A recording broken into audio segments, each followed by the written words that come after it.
What's that?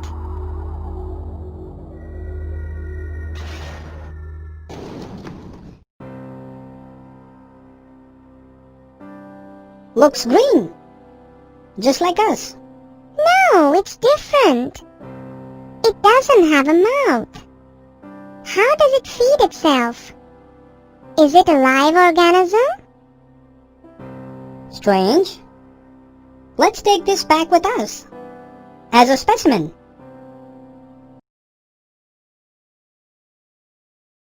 This lesson explains how plants manufacture food through photosynthesis. By the end of this lesson, you will be able to define life processes, define autotrophic nutrition,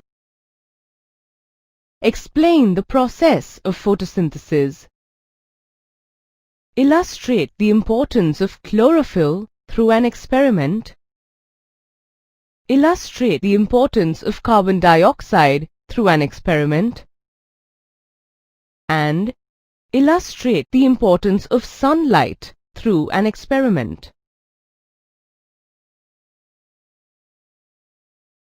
I wonder, do the functions of living organisms stop when they are sitting or sleeping? Living organisms perform functions like synthesizing proteins and growing even while they don't seem to be doing anything specific. The processes that help in carrying out these metabolic functions are collectively called life processes. In order to perform these life processes, living organisms need energy. This energy is obtained from food. This entire process of obtaining energy from food is called nutrition. The nutritional processes of living organisms are decided by how complex the organisms are. Plants and a few bacteria use inorganic substances to prepare their food in the form of organic compounds. So they are called autotrophs. The process of nutrition in autotrophs is known as autotrophic nutrition. Fungi and animals cannot prepare their own food and directly or indirectly depend on autotrophs for their food. Such organisms are called heterotrophs, and the process of nutrition in heterotrophs is called heterotrophic nutrition. So, this plant can prepare its own food? That's right. Plants prepare food through photosynthesis. The process of using energy in sunlight to convert water and carbon dioxide into carbohydrates and oxygen is called photosynthesis. Let's look at the basic raw materials needed to perform photosynthesis. Sunlight acts as a source of energy. Carbon dioxide is obtained from the atmosphere. Water is absorbed from the soil by the roots of plants. Leaves have tiny pores on their surface called stomata. Stomata let in the carbon dioxide from the atmosphere. The carbon dioxide then diffuses into cell organelles called chloroplasts, which carry out photosynthesis. Let's take a closer look at these stomata. If the stomata are open all the time, the plant may lose large amounts of water through them. To prevent this, the stomata are opened only when the plant needs carbon dioxide for photosynthesis. Stomata contain guard cells that regulate the opening and closing of stomata. When water flows into them, the guard cells swell and open up the stomata. Similarly, if the guard cells shrink, the pore closes. Chloroplasts are bound by a double membrane. They contain closely packed, flattened sacs called thylakoids, arranged in piles called granum. These granum lie in a colorless ground substance called stroma. Thylakoids contain a pigment called chlorophyll, which traps solar energy. Interesting. And how does the process of photosynthesis take place? Photosynthesis involves a series of photochemical reactions that consists of two phases, light and dark reactions. Light reaction takes place in the thylakoids of the chloroplast. Dark reaction takes place in the stroma of the chloroplast. The energy carriers involved in photosynthesis are ATP, adenosine triphosphate, acts as an energy carrier. The third phosphate group in ATP breaks up, releasing ADP, phosphate, and energy. NADP is nicotinamide adenine dinucleotide phosphate that is used as an electron carrier. NADPH is the reduced form of nicotinamide adenine dinucleotide phosphate that serves as an energy carrier. As the name suggests, light reaction takes place in the presence of sunlight. Using light energy, water molecules split up to release oxygen. The chlorophyll in the thylakoids of chloroplast traps light energy and excites an electron. This excited electron converts light energy into chemical energy, and this chemical energy is stored as ATP and NADPH. Thus, light reaction produces the energy source ATP and NADPH, but not the food. Dark reaction takes place in the stroma of the chloroplasts by reducing carbon dioxide to carbohydrates, utilizing energy from ATP. It can take place with or without the presence of sunlight. Hence the name dark reaction. By the end of dark reaction, plants prepare glucose. This glucose is used immediately by the cell or stored in the form of starch. I really detest this light. I wish there was no sunlight on Earth. Well, actually sunlight is essential for the process of photosynthesis. Let's try this experiment to prove it. Select 2 leaves of approximately the same size from a healthy potted plant. Cover one of the leaves with a black card as shown in the diagram. Place the potted plant in sunlight for several hours. Test both the leaves for the presence of starch using the iodine test. To conduct an iodine test, dip both the leaves in boiling water for a minute to kill the cells. Next, boil the leaves in methylated spirit over a water bath till they become pale due to the removal of chlorophyll. You will find that the surface of the leaf becomes hard and brittle. Place the leaves in a dish and pour iodine solution over them.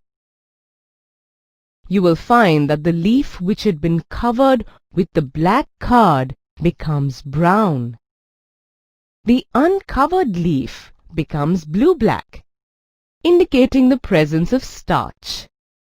Since the leaf of the plant that was exposed to sunlight turned blue-black, you can conclude that light is essential for photosynthesis. Let's conduct a small experiment to prove that chlorophyll is necessary for photosynthesis to take place. Take a potted plant that has variegated leaves, such as crotons. Keep the plant in a dark room for 3 days so that all the starch gets used up. Now keep the potted plant in sunlight for 6 hours. Pluck a leaf from the plant. Mark the green areas in it and trace them using a sheet of tracing paper. Now, dip the leaf in boiling water for a few minutes. This process destroys all the enzymes in the leaf and stops any further chemical changes from taking place. After boiling, immerse the leaf in a beaker of alcohol. Place the beaker in a water bath and heat it till the alcohol begins to boil. You will see that the leaf becomes colorless as it loses its chlorophyll. Now, dip the leaf in a dilute solution of iodine for a few minutes. The green portions of the leaf turn blue-black, indicating the presence of starch. The non-green portions of the leaf turn brown, indicating that starch has not been formed. Since only the green portions of the leaf turned blue-black, you can infer that chlorophyll is essential for photosynthesis to occur. Let's carry out an experiment to prove that carbon dioxide is vital for photosynthesis. Take 2 healthy potted plants of the same size. Keep the potted plants in a dark room for 3 days. Now, place a watch glass containing potassium hydroxide beside one of the potted plants. Potassium hydroxide is used to absorb carbon dioxide. Next, cover both the plants with separate bell jars as shown. Seal the bottom of the bell jars to the glass bottom surface so that the setup is airtight. Keep the plants in sunlight for about 2 hours. Pluck a leaf from each plant and check for the presence of starch using the iodine test. The leaf which was exposed to air turns blue-black. This shows that starch was formed by the process of photosynthesis using carbon dioxide in the bell jar. The leaf from the plant that had potassium hydroxide in the bell jar does not become blue-black. This means photosynthesis did not take place. This was due to the absence of carbon dioxide in the bell jar. This proves that photosynthesis cannot take place without carbon dioxide. Water is another important raw material required for photosynthesis. Terrestrial plants take up water from the soil through their roots. Carbohydrate formation is not possible without the presence of water. Apart from water, plants also absorb nutrients like nitrogen, phosphorus, iron, and magnesium from the soil. Nitrogen is taken in by plants in the form of inorganic nitrates or nitrites. Bacteria convert atmospheric nitrogen during nitrogen fixation, which are then utilized by the plants in the form of ammonia. Eat slowly. You'll get indigestion. And make sure you chew your food well before swallowing it. Chewing your food is the first step in the process of digestion. When you chew your food, complex food gets broken down into simpler form.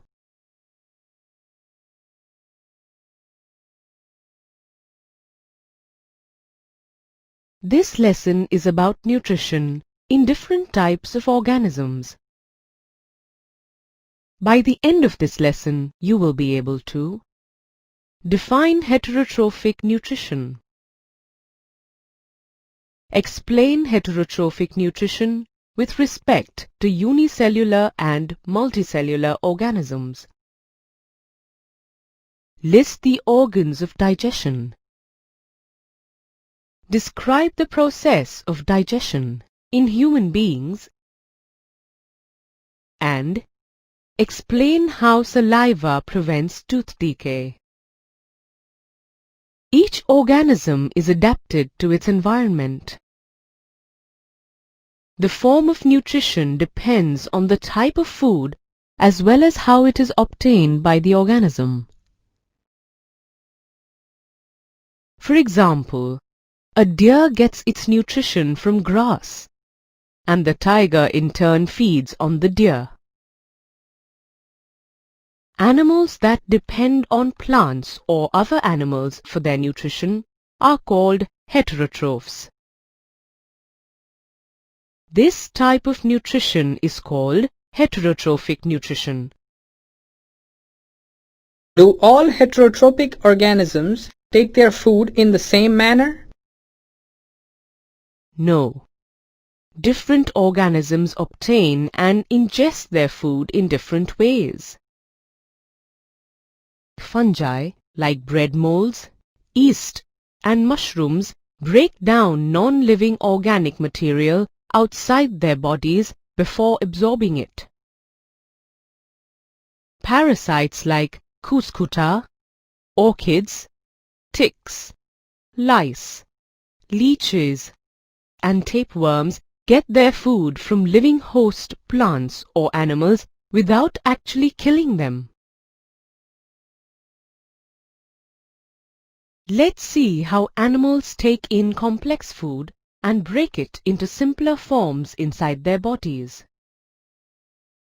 Unicellular organisms like amoeba and paramecium do not have any special organs for the process of nutrition. They absorb food through their body surface. An amoeba feeds on microscopic animals that live in water. When an amoeba wants to take in a food particle, it encircles the food with its pseudopodia, and the food is enclosed in a food vacuole. The food in the food vacuole is digested by lytic enzymes. The digested food diffuses into the body of the amoeba, whereas the undigested food is thrown out. Unlike an amoeba, a paramecium is slipper-shaped with cilia on its surface.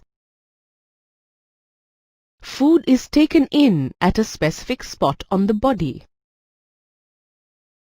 When a paramecium wants to take in food, its cilia pushes the food particle towards the entry point of the food tube.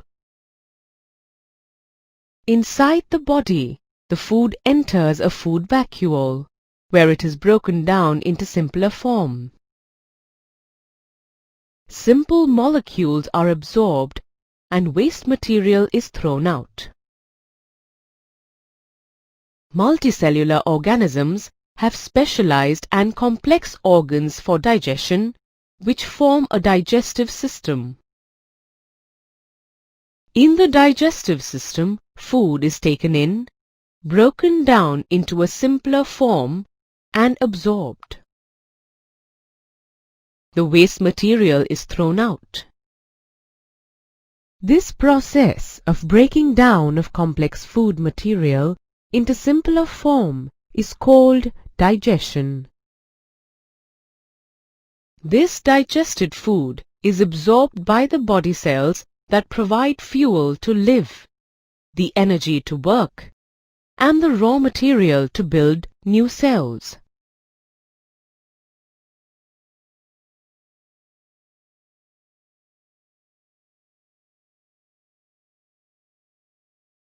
The digestive system is made of the alimentary canal that starts from the mouth and ends at the anus, and includes digestive glands such as the liver and pancreas. The alimentary canal is about 30 feet long in adult human beings. Mouth, pharynx, esophagus, stomach, liver, and pancreas are organs in the digestive system. The duodenum, jejunum, and ileum make up the small intestine. The cecum, appendix, colon, and rectum make up the large intestine and anus. I'm curious. How does the digestive system work? Food enters the body through the mouth, where it is crushed into smaller particles. When you see, smell, or taste food, salivary glands secrete saliva in the mouth. Saliva moistens the food while you eat and helps to tear it into smaller pieces. Amylase, a digestive enzyme contained in the saliva, breaks down the starch present in the food into simpler sugar. When you swallow food, it moves down into the throat or pharynx. The epiglottis, which is a flap-like structure, closes the windpipe when you swallow, so that you don't choke on your food. Food moves through a narrow tubular muscular organ called the esophagus. The lining of the food canal has muscles that contract and expand rhythmically in order to push the food forward to the stomach. This series of muscular contractions is called peristalsis. At the end of the esophagus, a muscular ring allows the food to enter the stomach and then closes. The muscular walls of the stomach help in churning and mixing the food thoroughly with the gastric juices to break it into smaller pieces.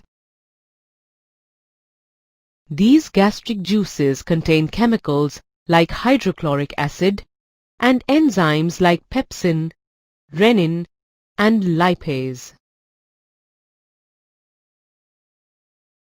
Hydrochloric acid kills any germs that may have entered along with the food.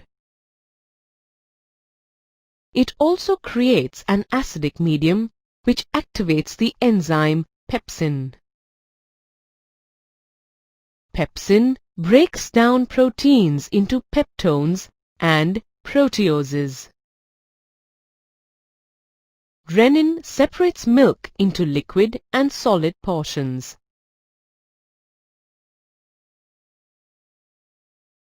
Lipases act on fats and help to break them down.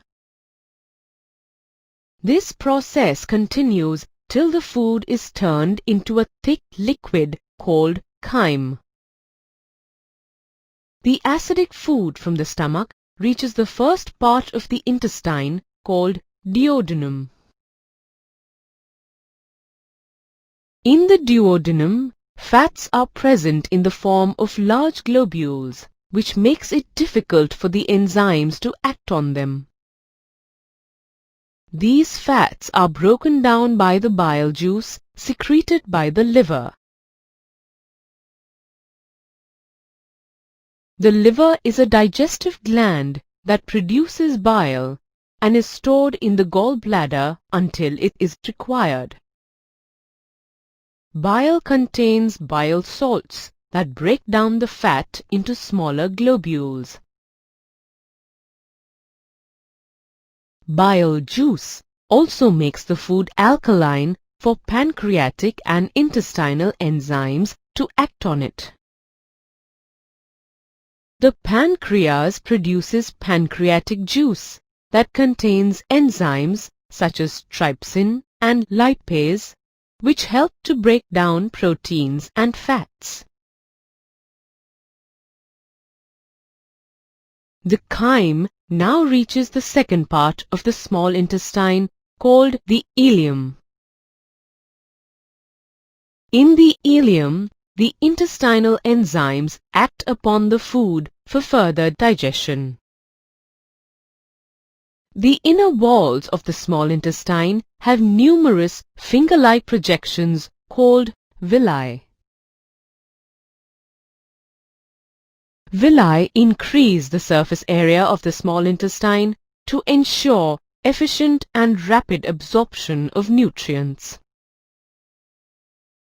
The villi are richly supplied with blood vessels which transport the absorbed food to all the cells in the body.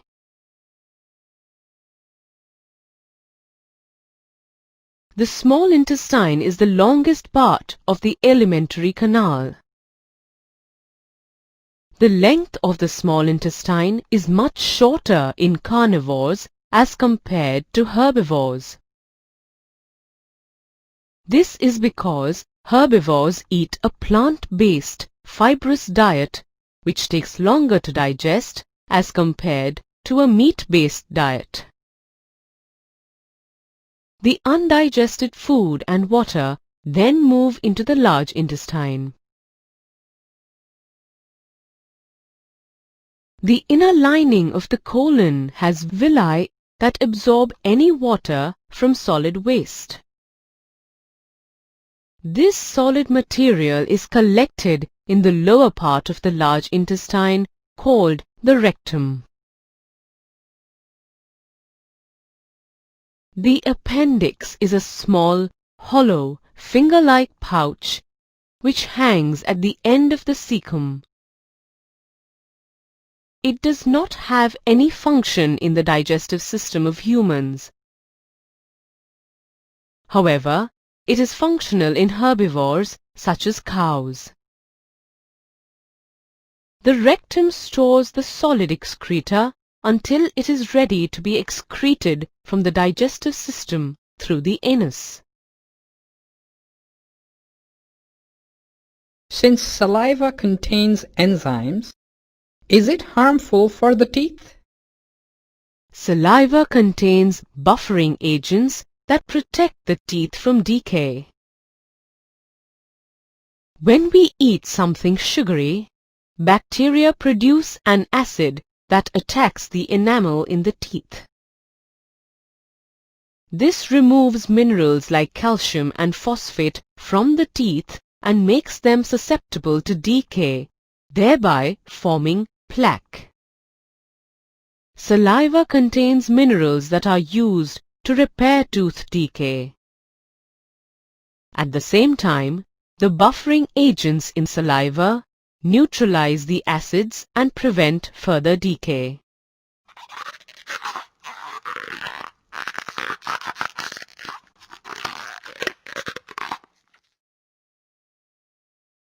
Phew! I am out of breath. Let me get some air. Air is vital for us as it contains oxygen. Oxygen is used to break down the food we eat into energy. This energy, in turn, is used by us for various activities like running, walking, swimming, and cycling.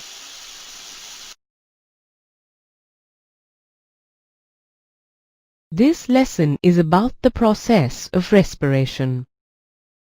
By the end of this lesson, you will be able to define respiration, differentiate between aerobic and anaerobic respiration, explain how glucose is broken down, define ATP, define diffusion, explain the process of respiration in plants, explain how the respiration process in aquatic animals is adapted to their environment, and explain the process of respiration in human beings.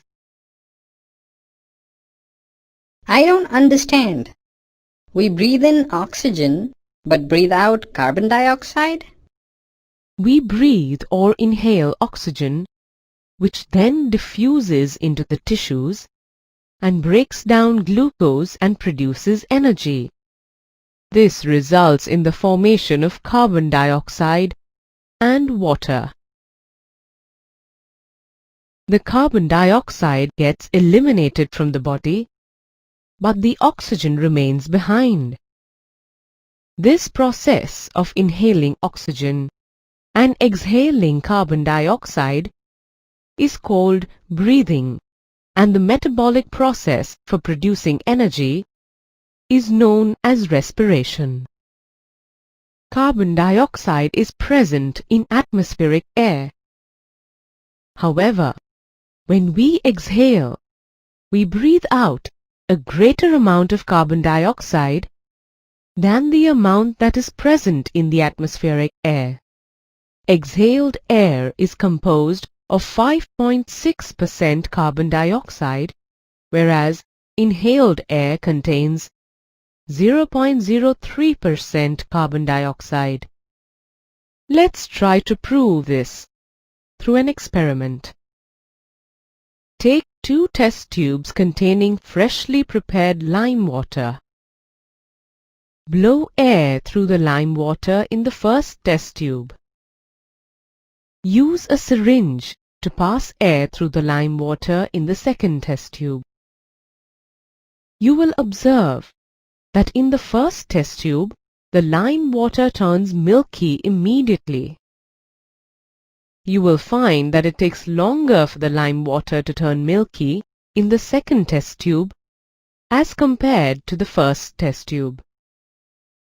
This proves that air contains less carbon dioxide than the amount that we breathe out. Even microorganisms release carbon dioxide.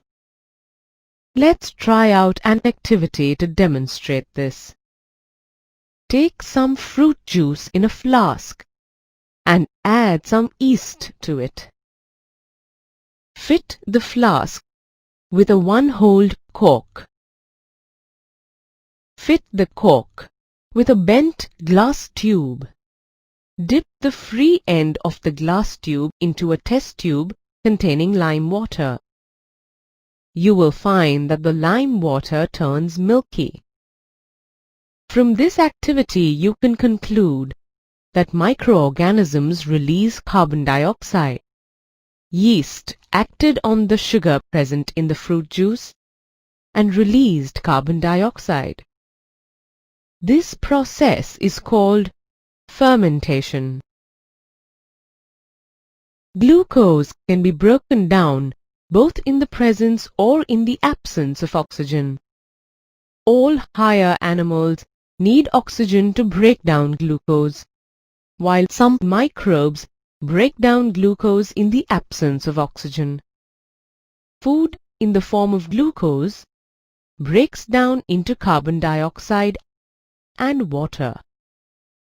Since this process takes place in the presence of oxygen, it is known as aerobic respiration. Organisms that break down their food in this manner are called aerobic organisms. There are a few microbes that break down glucose into alcohol and carbon dioxide. This process takes place without oxygen, and is hence known as anaerobic respiration. Such organisms are called anaerobic organisms.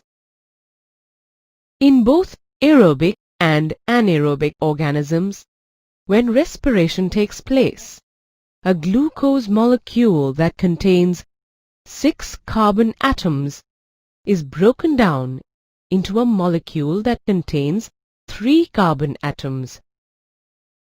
This new molecule is called a pyruvate. This entire process takes place in the cytoplasm of the organism. In aerobic organisms, the pyruvate molecule is further broken down in the mitochondria of a cell. In this process, the pyruvate molecule that contains 3 carbon atoms is broken down into 3 molecules of carbon dioxide and 3 molecules of water. Sometimes our muscle cells may not have enough oxygen. In this case, the pyruvate molecules are broken down in the anaerobic process. Pyruvate molecules get converted into lactic acid, which is also a 3-carbon molecule. This lactic acid builds up in our muscle cells and causes cramps. Both aerobic and anaerobic respiration releases energy. This energy is used to combine adenosine diphosphate, ADP, and inorganic phosphate to form adenosine triphosphate, ATP molecule. ATP is the molecular currency for the transfer of energy in most cellular processes. The energy released in the aerobic process is 19 times greater than in the anaerobic process. When the terminal phosphate linkage in ATP is broken using water, energy equivalent to 30.5 kilojoules per mole is released. The energy from ATP is used for cellular activities such as the contraction of muscles, protein synthesis, and conduction of nervous impulses.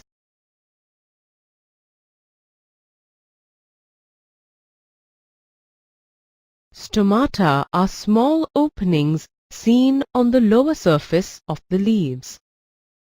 The leaves have large intercellular spaces in between the mesophyll cells. This ensures that all the cells are in contact with air. Carbon dioxide and oxygen are therefore exchanged through the stomata by diffusion. Diffusion is the process by which a gas from an area of high concentration will move to an area of relatively low concentration until an equilibrium is reached. During the day, carbon dioxide generated during respiration is used up for photosynthesis. Therefore, carbon dioxide is not released. Instead, oxygen is released as a result of photosynthesis. At night, photosynthesis does not occur, but respiration continues. Therefore, only carbon dioxide is released. Animals have different organs for respiration depending on their environment. Animals that live on land take in oxygen from the atmosphere. Aquatic animals, on the other hand, use oxygen that is dissolved in water.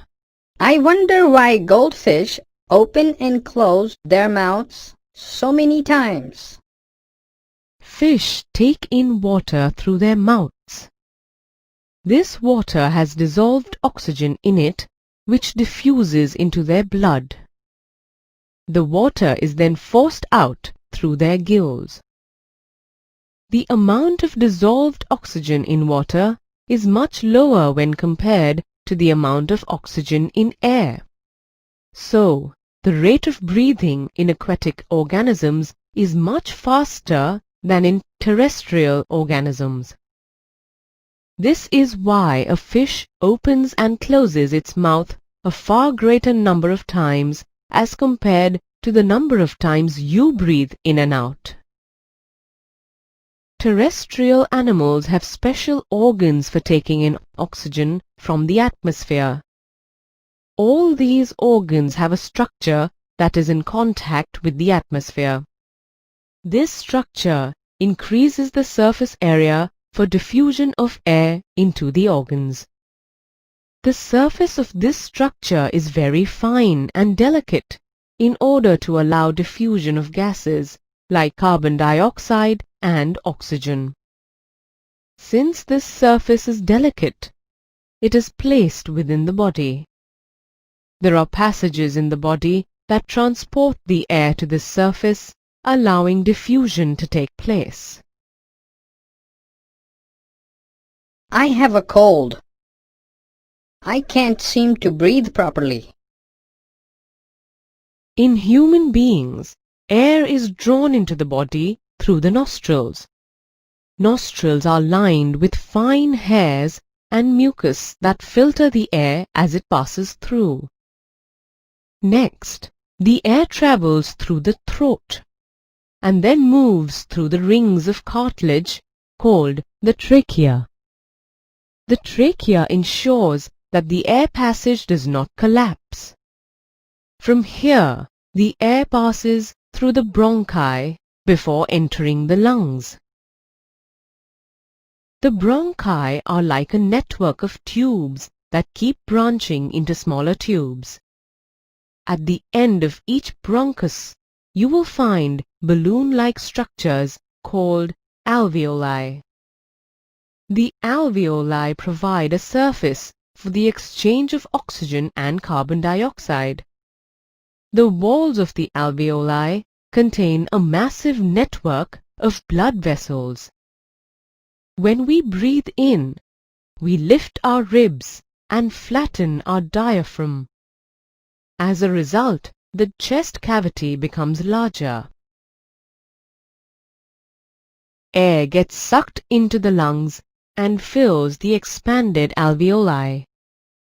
The oxygen in the alveoli is taken in by the red blood cells in the alveolar blood vessels. The oxygen in the red blood cells is then transported to all the cells in the body. The cells in turn release carbon dioxide, which diffuses into the blood and is then released into the alveoli. It is difficult for oxygen to reach all parts of the body through diffusion in larger animals. Hemoglobin, a pigment present in red blood cells, binds with oxygen from the air in the lungs, forming oxyhemoglobin. Later, through oxyhemoglobin, oxygen is distributed to tissues all over the body. The tissues in turn release carbon dioxide, which diffuses into the nearby blood capillaries. Carbon dioxide is more soluble in water than in oxygen. Therefore, carbon dioxide is generally transported through blood as bicarbonate, which is its dissolved form. The train is an hour late. Now I won't reach in time for my meeting. Trains are used to transport both humans and freight. However, we often come across instances when trains don't reach their destinations on time. Animals have an inbuilt transportation system for carrying oxygen, nutrients, and waste products. This system is referred to as the circulatory system and consists of the heart and a network of blood vessels. Unlike a train, the circulatory system cannot afford to delay the transport of any substance within a body. This lesson explains how various substances like blood and lymph are transported through the bodies of animals. By the end of this lesson, you will be able to describe the composition of blood. Describe how blood vessels transport blood through the body. Describe the composition of lymph. Compare the structure of heart in different animals. Explain the process of circulation of blood in the heart. And define blood pressure. In Venice, a boat is the most important mode of transport. Venice is a city of canals where people use boats to travel from one point to another. In the circulatory system, blood is the most important mode of transport.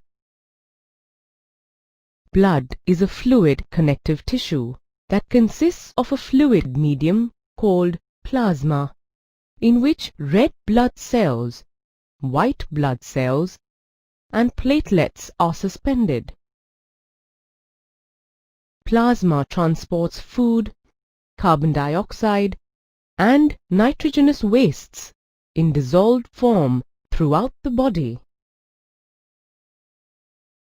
Oxygen is delivered to the tissues by a pigment called hemoglobin that is present in red blood cells. The unit of measurement for hemoglobin is gram per deciliter of whole blood. In newborn babies, 17 to 22 gram per deciliter of hemoglobin is present. For children, the normal range is in between 11 and 13 gram per deciliter, and for adults, it is between 12 and 18 gram per deciliter. An adult male has a hemoglobin level between 14 and 18 gram per deciliter, and in adult women it is between 12 and 16 gram per deciliter. The normal range of hemoglobin is not the same for all animals. In cattle, for example, the range of hemoglobin is between 8 and 19%, which is quite different from that of human beings. The city of Venice has an extensive network of waterways that allow boats to move around freely. Similarly, blood is transported from one part of the body to another through an intricate network of tubes called blood vessels. Blood needs to be pumped through the blood vessels for it to reach each and every tissue in the body. This function of pumping is carried out by the heart. Blood vessels are comprised of arteries and veins. Arteries are the blood vessels which carry oxygenated blood away from the heart to various organs in the body. When the blood flows out from the heart, it is at high pressure. To withstand this pressure while transporting the blood, the walls of the arteries are thick and elastic. On reaching an organ or tissue, the artery divides into smaller vessels so that the blood can reach each individual cell. The smallest vessels have walls which are 1 cell thick and are called capillaries. The thin walls of the capillaries allow oxygen and nutrients to pass from the blood into the tissues and waste products from the tissues into the blood. The capillaries then join to form veins that carry the blood away from the organ or tissue. veins collect blood from different organs and transport it back to the heart. As compared to arteries, veins have thinner and less muscular walls. This is because the pressure of the blood that they carry is much lower than that carried by arteries. Due to the same reason, veins have valves that allow the blood to flow only in one direction. This ensures that the flow of deoxygenated blood is one way, only towards the heart. If a blood vessel ruptures or gets cut, blood leaks out and results in bleeding. This makes blood flow out of the body. Alternately, the blood may flow out through a break in the blood vessel and stay within the tissue spaces. Both these cases could prove to be fatal. In addition, bleeding results in low pressure in the blood vessels, which affects the working of the heart. Platelet cells in the blood act as a defense against bleeding. When a blood vessel ruptures, platelets form a blood clot at the point of injury and help to plug the leak. The circulatory system also uses lymph or tissue fluid to transport substances through the body. Blood supplies nutrients to the tissues and collects the waste products which do not get absorbed by the tissues.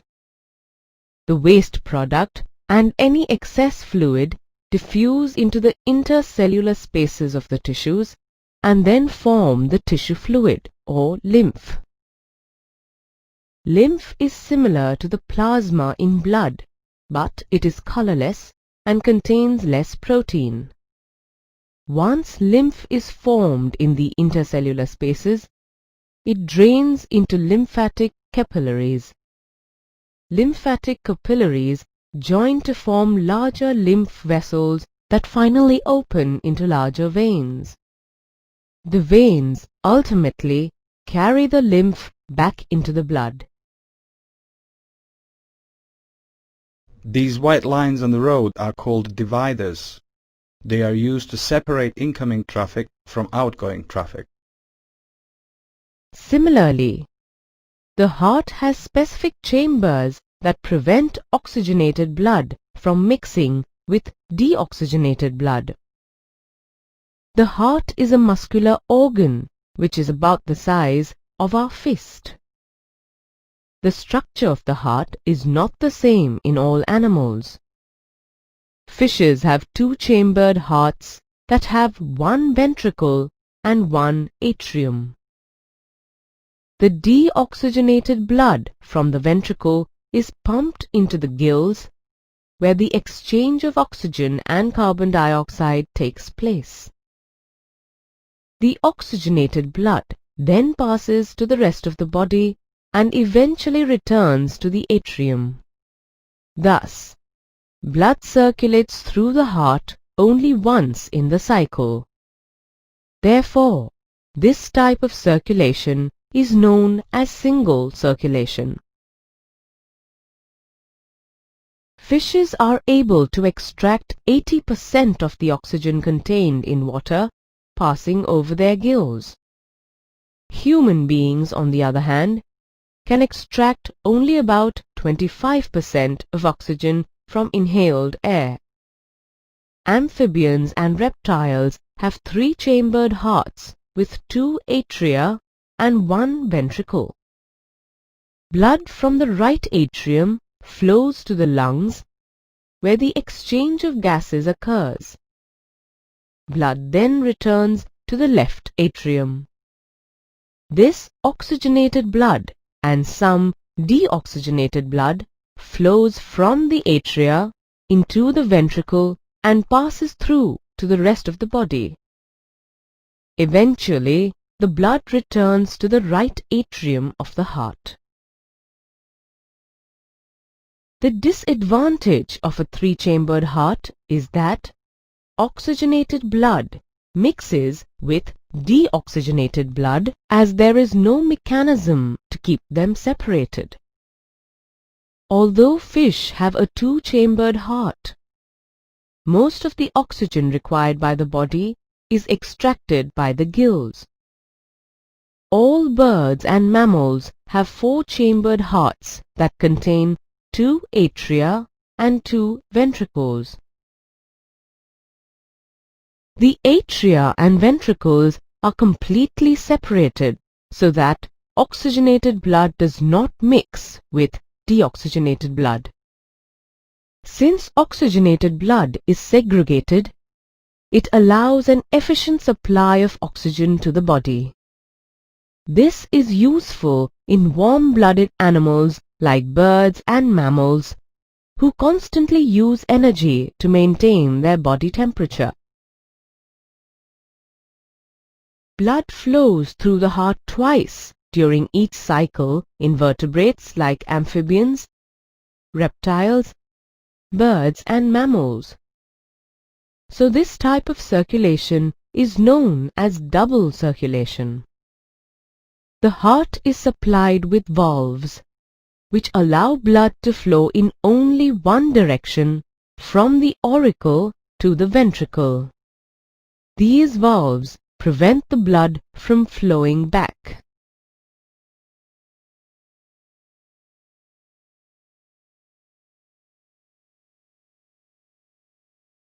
Let's take a look at how the heart works in detail. Deoxygenated blood flows from the body to the right atrium of the heart, which expands to collect blood. The right atrium then contracts, and at the same time, the right ventricle dilates. This transfers blood to the right ventricle. The right ventricle in turn contracts and pumps the blood to the lungs for oxygenation. Since ventricles have to pump blood into various organs, their walls are thicker and more muscular than those of the atria. Valves present in the ventricles and atria ensure that blood does not flow backwards during contraction or expansion. Blood is oxygenated in the lungs and is carried back into the left atrium of the heart. The left atrium relaxes when it is collecting the blood from the lungs. It then contracts while the left ventricle expands so that the blood is transferred to it. Now the muscular left ventricle contracts in order to pump blood to all parts of the body. Deoxygenated blood from different parts of the body flows into the right atrium of the heart once again. This is how the heart helps in the circulation of blood.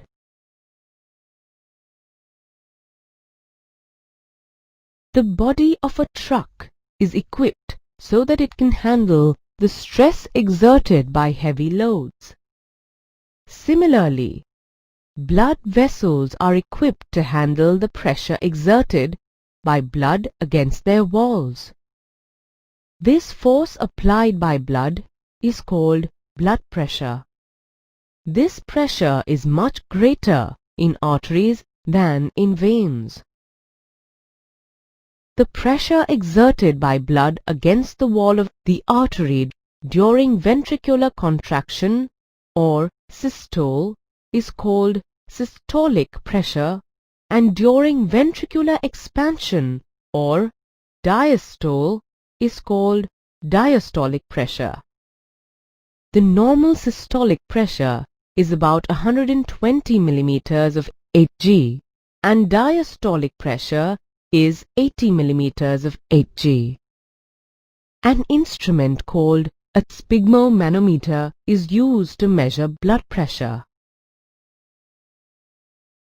High blood pressure is also called hypertension. It is caused by the constriction of capillaries of arteries called arterioles. This results in increased resistance to blood flow. High blood pressure can lead to ruptured arteries and internal bleeding. It is 9 in the morning and the school bus is picking up children from the neighborhood. Children avail this type of transport every day. In the evening again, the bus drops the children at their homes. The bus is the school's lifeline and the preferred transport of all children. In the same way, plants also have specific tissues which act as lifelines. These tissues transport nutrients to different parts of the plant. This lesson is about the transportation of water and nutrients to different parts of the plant body. By the end of this lesson, you will be able to describe the process of transportation in plants. Describe the vascular tissue in plants. Explain how water and minerals are transported through the xylem. And explain how food is transported through the phloem. Hi, I'm Cabby, and this is my solar-powered taxi.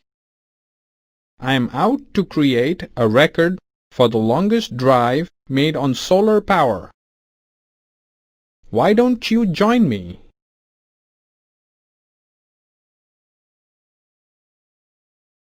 I didn't tell you how I got this novel idea.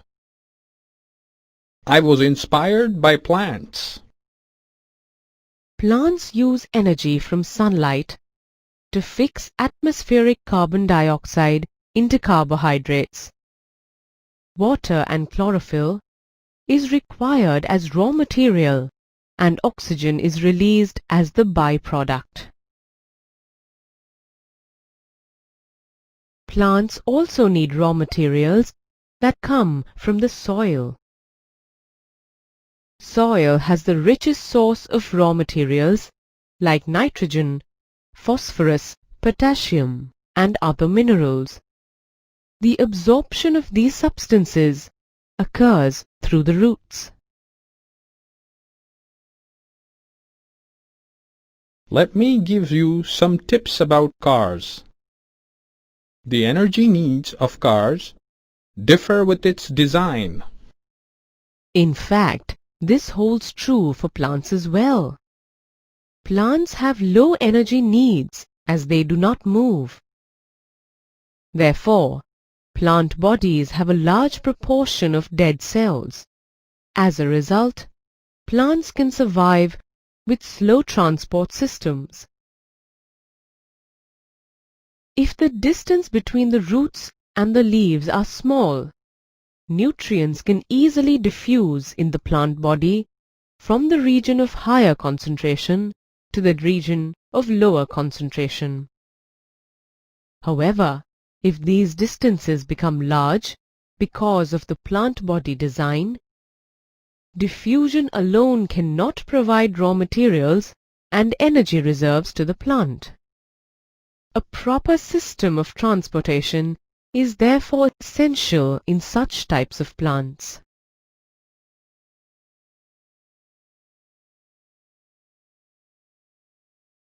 There's a fix to every problem. Tall plants have transport systems called vascular tissues, which move raw materials from the roots and food from leaves. This happens through two sets of conducting tubes that work independently. The xylem moves water and minerals from the soil to the plant. The phloem transports food from the leaves to different parts of the plant. Xylem tissue is present in the roots, stems and leaves. It has 4 different types of cells: tracheids, vessels, xylem fibers, and xylem parenchyma. Of these, only tracheids and vessels are interconnected to form a continuous system of water-conducting channels that reach all parts of the plant. As you can see, I take good care of my cab. Everyone needs nourishment. Plants get their nourishment from soil. In the roots, the cells in contact with the soil take up ions. This creates a high concentration of ions in the roots than in the soil. Therefore, water moves into the roots from the soil to eliminate this ionic difference. This process is known as osmosis. This ensures a steady movement of water into the roots, creating a water column that is pushed upwards.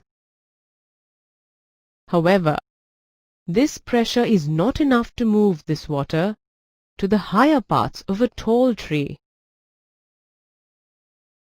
Plants use the process of transpiration to move water in the xylem up to the highest parts of the plant body. Let's see how. Evaporation of water in plants takes place from the spongy mesophyll cells to the intercellular spaces present in the leaves and finally through the stomata to the atmosphere. This creates a suction which pulls water from the xylem cells of roots to higher parts. This loss of water in the form of vapor from the leaves and stem is known as transpiration. It seems we've come a long way from home. Let me tell you something about my cab. She needs to be cooled every now and then to perform her best. Transpiration helps to cool the plants and to get rid of excess water. During the day, when the stomata are open, the transpiration pool becomes the driving force in the movement of water in the xylem. Transportation of water in small herbaceous plants is influenced by root pressure.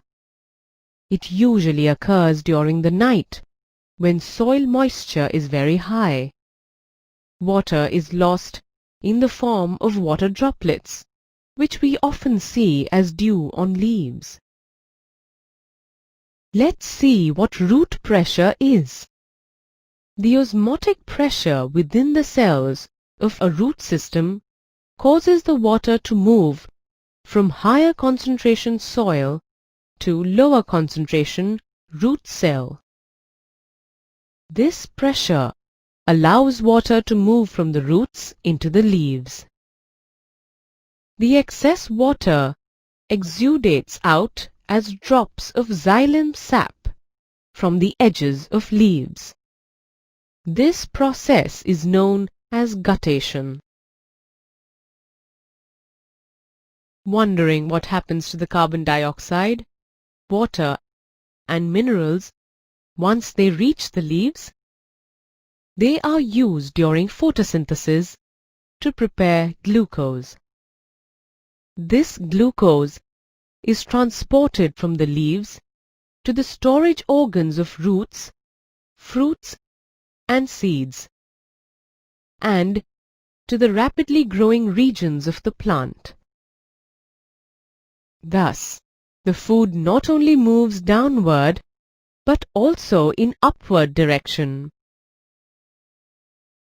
Transportation of soluble substances like sugars, amino acids, and hormones by phloem tissue is called translocation. Sugar is translocated in the form of sucrose. Phloem is made of 4 types of cells: sieve tubes, companion cells, phloem fibers, and phloem parenchyma. Translocation takes place in the sieve tubes with the help of adjacent companion cells. Simple physical forces bring about transportation in xylem, while translocation in phloem happens by using energy in the form of adenosine triphosphate, ATP. Here's a detailed look at the process of translocation of glucose from the leaves to the roots. Water molecules move up the plant body by transpiration. Some water molecules move into leaf cells by osmosis. Glucose molecules in the leaves are transferred to phloem tissue using energy from ATP. This process is called active transport. This high concentration of sugar in the phloem causes water to move from adjacent cells to the phloem by osmosis. It creates an osmotic pressure in the leaves, which eventually results in translocation of solutes from its region of higher concentration to the region of low concentration, like root or other storage organs. Finally, sugar molecules move to the root system.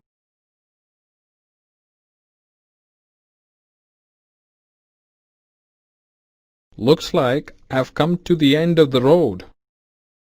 Thanks for giving me company. See you soon.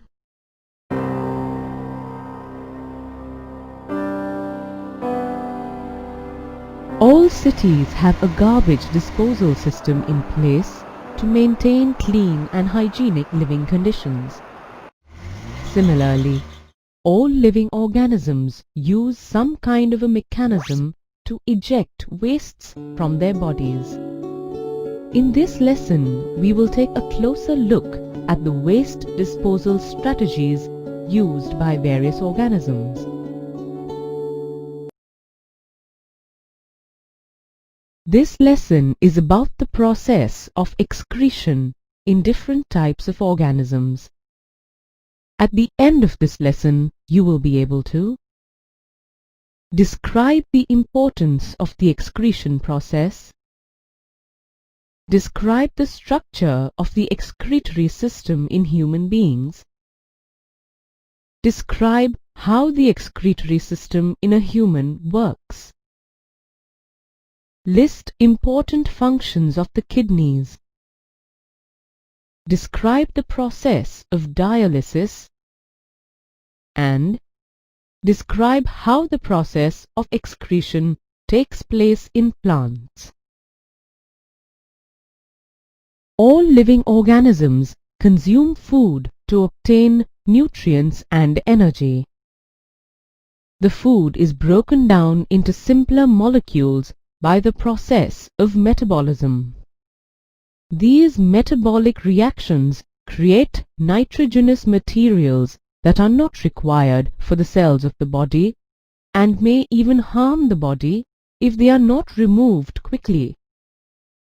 The process involved in the removal of these harmful metabolic wastes from the body is called excretion. Different organisms use different strategies for the process of excretion.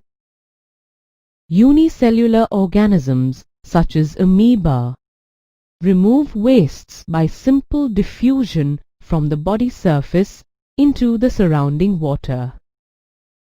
Multicellular organisms such as flatworms use specialized organs to perform the same function. Higher plants eliminate gases and excess water through the stomata on the surface of leaves. Human beings have a specialized excretory system for the removal of metabolic wastes. In addition to excretion, it also maintains salt, water, and body fluid balance. This regulatory mechanism is called homeostasis.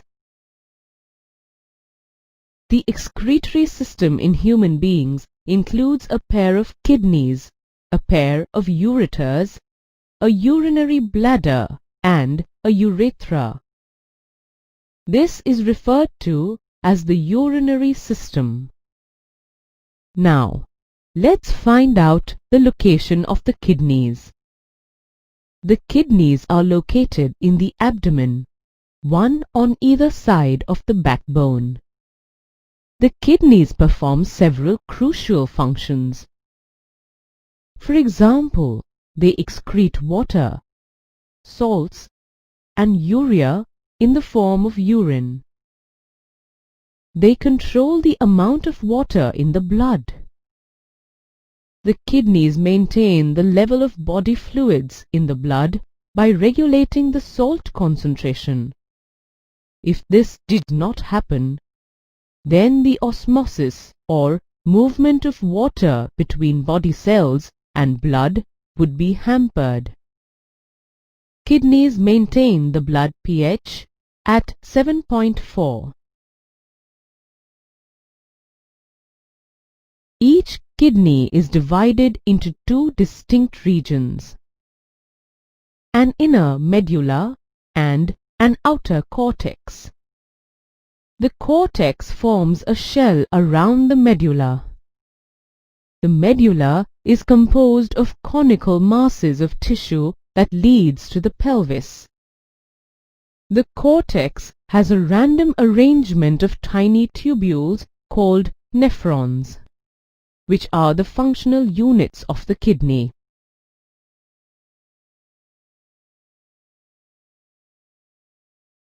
Each kidney contains about 1 million nephrons. Each nephron consists of a corpuscle and a renal tubule.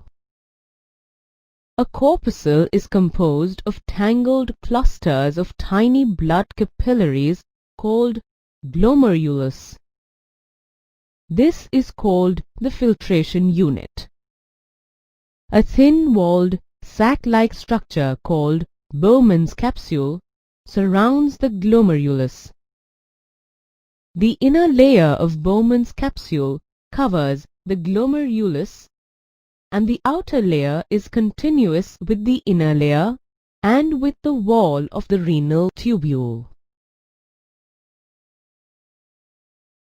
The renal tubule leads the way from the Bowman's capsule and becomes highly coiled to form the proximal convoluted tubule. The tubule makes a hairpin loop called the loop of Henle and joins the distal convoluted tubule.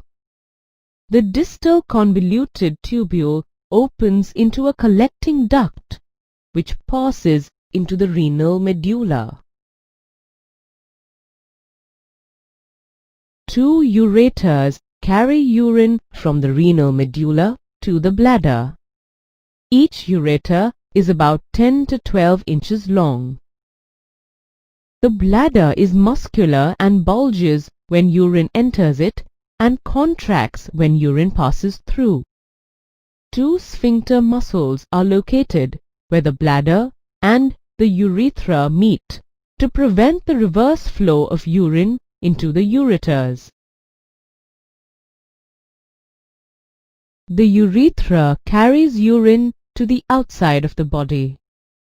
The urethra emerges through the penis in males and close to the vagina in females. Thus, the excretory path in kidneys begins in the corpuscles and moves through the proximal convoluted tubule, loop of Henle, distal convoluted tubule, collecting duct, ureter, urinary bladder, urethra, and finally ends at the penis or vagina. Waste products in the body are transported by the blood to the kidneys through the renal arteries. Unwanted wastes and toxic products such as urea, uric acid, hydrogen and potassium ions are left behind in the kidneys.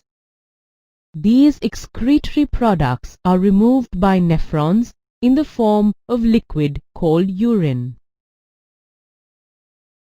The kidney performs 3 functions leading to urine formation: ultrafiltration, selective reabsorption, and tubular secretion.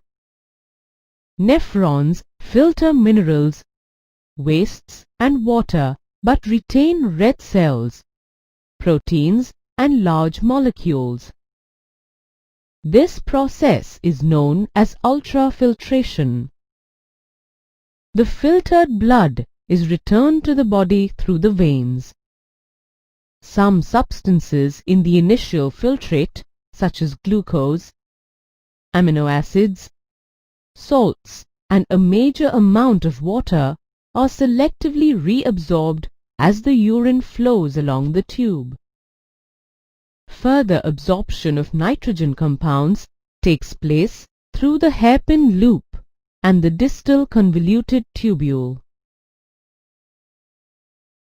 Further substances not required by the body may be secreted into the filtrate by cells of the nephron before it leaves the kidney. Next, the urine is poured into the collecting duct. Then the urine flows from the medulla into the pelvis of each kidney. Finally, through the ureter, urine is drained into the bladder. The bladder is muscular, so it can expand to store the urine until it is disposed of. The muscles in the bladder make it open up automatically in babies when the bladder is half full. Adults can control these muscles. An adult bladder can hold about 800 milliliters of urine. In a normal healthy adult, the initial filtrate in the kidneys is about 180 liters per day. However, the volume actually excreted is only a liter or 2 a day because the remaining filtrate is reabsorbed into the kidney tubules. When factors like infections, injury, or restricted blood flow affect the functions of kidneys, it leads to the accumulation of poisonous wastes in the body. If not detected on time, these accumulated wastes can lead to death. For people with an injured kidney, an external artificial kidney can be used to remove nitrogenous waste products from the blood. The process of externally purifying the blood is called dialysis. An artificial kidney contains a number of tubes with a semi-permeable lining suspended in a tank filled with dialyzing fluid.